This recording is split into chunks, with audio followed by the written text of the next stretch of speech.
Politics news विधानसभेचा महासंग्राम. SM snooker academy खेळाडूंना ठरते वरदान, स्पर्धेला उत्स्फूर्त प्रतिसाद. सध्या भारतात स्नूकर गेम अतिशय लोकप्रिय बनलेला आहे. भारतात स्नूकर गेम मोठमोठ्या शहरात खेळले जातात. हा खेळ क्लबमध्ये खेळला जात असून अत्यंत खर्चिक असा आहे, त्यामुळे सर्वसामान्य हौशी खेळाडूंना परवडणारा नाही. सांगली जिल्ह्यातील सैलाब मुलानी यांना या खेळाचा प्रचंड मोठा छंद आहे.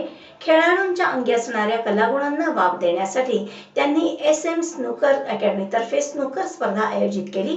दर महिन्याला शहरात स्नूकर स्पर्धा आयोजित करण्यात येते आणि या स्पर्धेत सहभागी होणाऱ्या खेळाडूंना आणि विजेत्यांना योग्य ते बक्षीसही दिले जाते. वेगवेगळ्या राज्यातील सर्व स्पर्धक या स्पर्धेत नेहमी उत्साहाने सहभाग घेतात.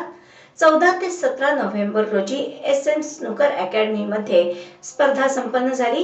या स्पर्धेत अभिवकास कित्तूर विजेता तर कौस्तुभ घोरपडे हा उपविजेता ठरला.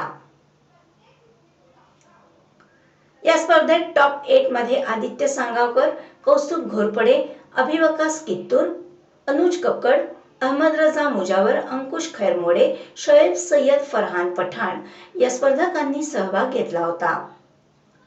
ही स्पर्धा यशस्वी पार पाडण्यासाठी टूर्नामेंट कमिटीचे आसिफ शेख, बुरहान शेख, इम्रान शेख, जुबैर पटेल, जमीर बगारे, पंकज पांचाळ, सोहेल चलवादी या सर्वांचे सहकार्य लाभले. मिरज येथील सैलाब मुलानी यांनी SM स्नूकर अकॅडमीच्या माध्यमातून क्रीडाप्रेमींना नवसंजीवनी दिली आहे. याचा जास्तीत जास्त खेळाडूंनी फायदा करून घ्यावा असे आवाहन यावेळी करण्यात आले.